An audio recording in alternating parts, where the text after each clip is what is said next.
लिए और हर इंसान खता का पुतला है, ये जहन में रखें। और दूसरा ये याद रखें कि वो बच्चा है, आप बड़े हैं, आप उसी एज से स्टेज पे आए हैं सीखते हुए, ना कि ये आप चाहेंगे नहीं वो बच्चा जो है ना वो फौरन बड़ा हो जाए और उसकी जहन में वही सोच हो जो मेरी है, वो ऐसे उल्टे सीधे सवाल ना करें मुझसे।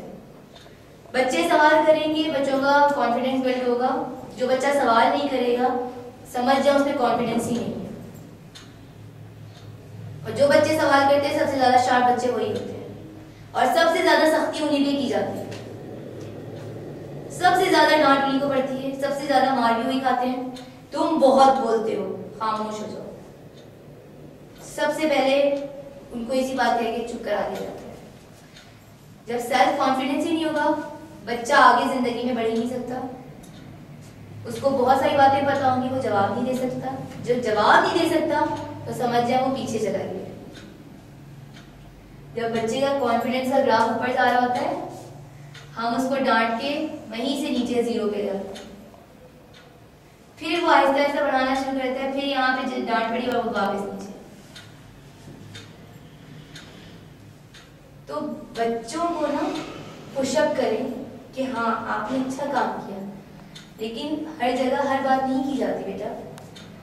मैं आपको घर जाके जवाब दे दूंगी। अब आपने किसी भी तरह उसको सेटिस्फाइड कर दिया, एक दो बातों से बच्चा सेटिस्फाइड हो जाएगा कि हाँ भाई मम्मा ने मुझे बता दिया ना, मेरी टीचर ने मुझे बता दिया, यही बात सही, यही मेन रीजन है। लेकिन हम लोग नहीं भाई, वो जवाब कभी नहीं देंगे, सब बातें कर लेंगे, उस बात की सेटिस्फेक्शन नहीं देंगे बच्चों को, बाकी सब करवा लें, सब कह देंगे, सब सुना देंगे, डांट भी देंगे, मार भी देंगे, लेकिन सेटिस्फाइड नहीं करते बच्चों को कि आइंदा भी उसके अंदर सवाल करने की एबिलिटी पैदा हो। वही कॉन्फिडेंस डाउन। ओके, हमारा फोर्थ पॉइंट है ऑर्गेनाइजेशन। ऑर्गेनाइजेशन मीन्स बच्चे मैनेजमेंट, बच्चे अपनी चीजों को मैनेज करें। इसकी सबसे अच्छी मिसाल ये है कि जब आप अपने घर में कोई भी चीज लाते हैं तो उसको लाने से पहले उसकी जगह मुतय्यन करते हैं कि इस जगह पे इसको रखा जाएगा। होता है ना ये कि पहले सामान आ जाता है फिर बाद में जगह बनती है, नहीं ना। सबसे पहले जब भी कोई सामान लाया जाता है घर में, कोई भी चीज, टीवी, फ्रिज, कोई भी चीज, उससे पहले आप उसकी जगह बनाते हैं। तो बच्चों को सबसे पहले ये बताना है कि इस चीज की ये जगह है। जैसे ये लाइब्रेरी एरिया है तो टीचर ने बुक्स लाने के बाद पहले तो लाइब्रेरी एरिया बना, फिर बुक्स आई। अब बच्चे को ये बताना है कि लाइब्रेरी एरिया की बुक्स यहीं पर ही होंगी, वो क्लास में हर जगह नजर नहीं आएंगी। बच्चे इतने शार्प होते हैं कि वो पहली दफा में पिक कर लेते हैं। टीचर हमेशा कंफ्यूज रहता है कि मैं बच्चे को कैसे पढ़ाऊं, कैसे समझाऊं, और बच्चे जो है पहली ही दफा में पिक कर लेते हैं कि ये चीज क्या है और इसको कहाँ पे रखना है।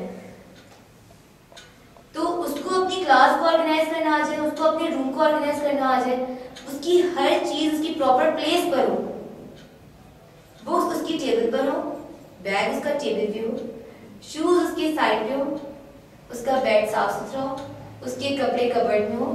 उसको बार बार बताएं कि बेटा देखिए कपड़े मम्मा कहाँ रखती है, कबर्ड में रखती है, कहाँ रखती है, कबर्ड में रखती है। अब वो क्या होगा बच्चे में कि उसके जहन में बात पैदा होगी कि वो बच्चा कभी अपने बेड पे कपड़े नहीं रखेगा, वो बार बार उठा लेगा कबर्ड में रखती है, मम्मा कबर्ड में रखती है कपड़े। जैसे जैसे तय होंगे वो करेगा, क्योंकि ये ऐसे होता है कि ऑर्गेनाइजेशन बच्चे के अंदर बहुत जरूरी होती है, वरना बच्चे की तमाम चीजें ना फैली रहती हैं। बहुत सारे ऐसे लोगों से आप मिले होंगे, आपके घर में भी होंगे, जिनका रूम हमेशा बिखरा ही रहता है, वो हमेशा परेशान रहते हैं मेरा रूम यार अब तो आदि हो गया, छोड़ो दफा, ये वाला हिसाब होता है। क्यों? बचपन में उनके अंदर वो ऑर्गेनाइजेशन पैदा नहीं है,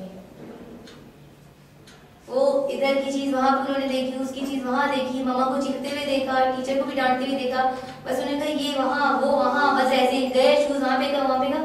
फिर पेरेंट्स ने कहते मदर, सबसे ज्यादा मदर्स को प्रॉब्लम थी, पता नहीं किस पे गया मेरा बच्चा, मैं तो ऐसी नहीं हूं। सोचें कब आपने ये किरदार किया था, कभी कभी हमारे जहन के बहुत से हिस्से इतने एक्टिव होते हैं कि वो एक ही दफा में एक चीज को पिक कर लेते हैं और उसके बाद वो वहीं पे ही सो जाते हैं और वो चीज जिंदगी भर इंसान के जहन में वैसे ही चलती रहती है। फिर जितना भी उसको आप कह कर लेना कि नहीं बेटा ये ऐसे नहीं होगा, वैसे नहीं होगा, वैसे नहीं होगा, वो कभी नहीं सीखता। और मैं एक आपको मिसाल लेती हूँ। मैं एक दिन टीवी देख रही थी, उसमें एक प्रोग्राम आ रहा था बच्चे मन के सच्चे। बच्चों से सवाल किए जा रहे थे। उस दिन पेरेंट्स भी इनवाइटेड थे बच्चों के। तो एक बच्चा तो बड़ा प्यारा सा था, उसने पायलट के ना ड्रेसअप था, उसका पूरा यूनिफॉर्म से पहना हुआ था पायलट का। तो उसको बुलाया जी से बात की। तो उन्होंने कहा अच्छा बेटा आप बड़े होके क्या बनेंगे? उसने कहा मैं तो पायलट बनूंगा। अच्छा जब आपकी पहली सैलरी मिलेगी तो आप किसको देंगे? तो उसने कहा मैं अपनी वाइफ को दूंगा। अब वो जो कॉम्पेयर था वो भी हैरान उसकी शक्ल देख रहा और उसके पेरेंट्स भी खूब हंस रहे और वो भी हैरान हो रहे। उन्होंने कहा क्यों बेटा आप क्यों अपनी वाइफ को क्यों देंगे? क्योंकि मेरे पापा भी ना मेरी मम्मा को देते हैं। सीख लिया उसने।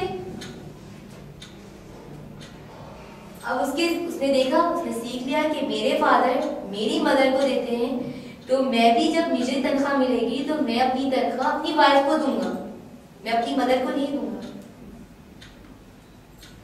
तो बच्चे इतना सीख जाते हैं। हम लोग सोच रहे होते हैं ना कि ऐसा कैसे हो गया, ये नहीं सोच होते कि वो तो सीखने के प्रोसेस से ही गुजर रहे हैं।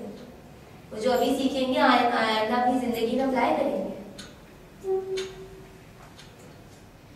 तो ये जो ऑर्गेनाइजेशन